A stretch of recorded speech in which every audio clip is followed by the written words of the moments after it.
స్పష్టత వచ్చే అవకాశం ఉంది. సార్, ఢిల్లీలో సాధించుకోవాల్సిన అంశాలు ఏంటి? చాలా కీలకమైంది. సీఎం హోదాలో మొదటిసారి ఈయన వెళ్తున్నారు. ఎన్డీఏలో చాలా కీలక భూమిక ఈరోజు తెలుగుదేశం పార్టీ పోషిస్తుంది.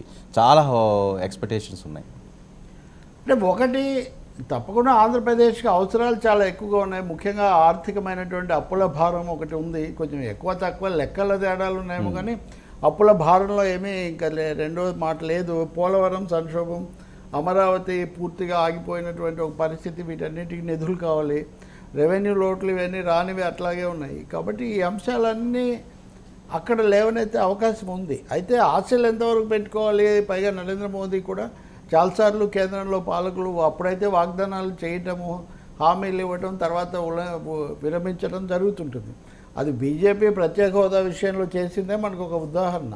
కాబట్టి హోదా అన్న మాట ఎక్కువ వినిపించట్లేదు ప్రభుత్వం యొక్క ప్రణాళికలో కానీ వాళ్ళు ఇస్తున్నటువంటి వీటిలో కానీ.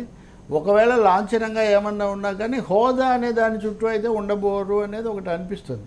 ప్రత్యేక హోదా కాకుండా మిగతా ఆర్థిక సహాయం అన్నది ఇక్కడ ప్రధానంగా తీసుకొని దానికి 15,000 కోట్లు ఇట్లాంటిది ఏదైనా ఒకటి తక్షణం విడుదల చేయమని అడగడానికి ఒక అవకాశం ఉంటుంది.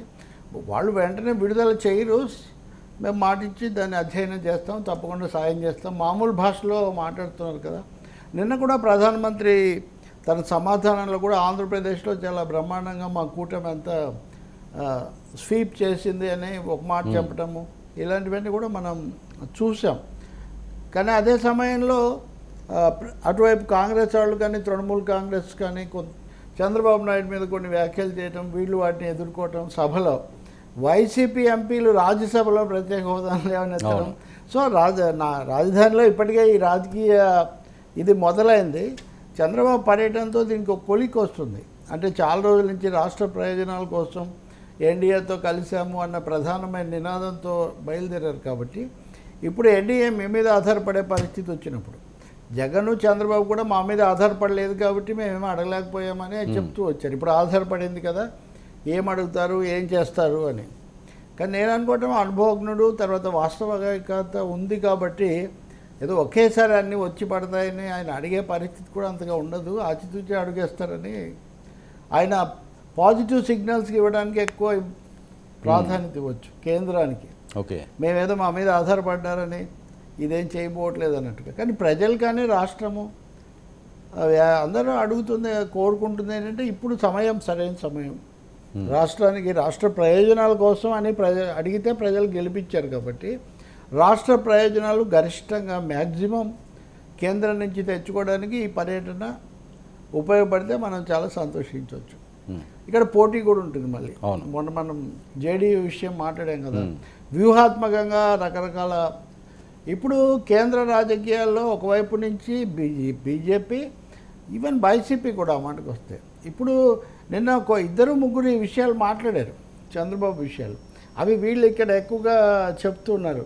ఎందుకంటే తృణమూల్ కాంగ్రెస్ ద్వారా అది వైసీపీకి కావాల్సింది ఏదో తృణమూల్ కాంగ్రెస్ మాట్లాడింది అనుకోవాలి. అదే సమయంలో ఇండియా కూటమి మీతో కలిస్తే అన్ని మాఫీ చేస్తారు కదా అన్నదాన్ని వాళ్ళు తీసుకొస్తున్నారు. అలాగే హోదా ఇట్లాంటివి చంద్రబాబు అడిగితే ఒకవేళ పరిశీలిస్తారేమో అని దానికంటే ముందే జేడీయూ ద్వారా దానికి ఒక పుల్ల అడ్డం వేసే ఒక పని అక్కడ చేస్తున్నారు. అయితే అదే సమయంలో కొంతమంది కేంద్ర అధికారులు, నీతి ఆయోగ్ ఇట్లాంటి వాళ్ళు పరిశీలించాలి, ఏదో ఒకటి చేయాలి ఆంధ్రప్రదేశ్కి అంటున్నారు. Let we hope. ఆంధ్రప్రదేశ్కు ఇప్పటికైనా ఇప్పటివరకు ప్రత్యేకంగా ఏం చేయలేదు. మేము కేంద్ర సంస్థలు ఇచ్చాము, జాతీయ రహదారులు ఇచ్చాము అని తప్ప ఆ 1000 కోట్లు 1500 కోట్లు అమరావతికి ఇచ్చింది ఒక్కటే, ఇంకా మిగిలింది నిర్దిష్టంగా ఏం లేదు.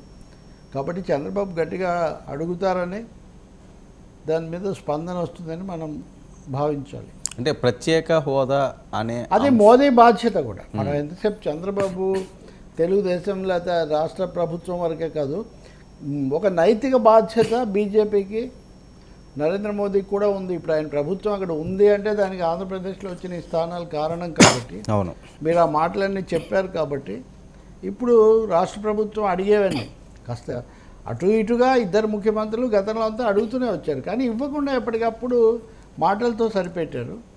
ఇప్పుడు చూడాలి ఇంకా మనం. సార్, ఈ ప్రత్యేక హోదా అనే అంశాన్ని మొదటి స్లోగన్గా ఎత్తుకుని ప్రజల్లోకి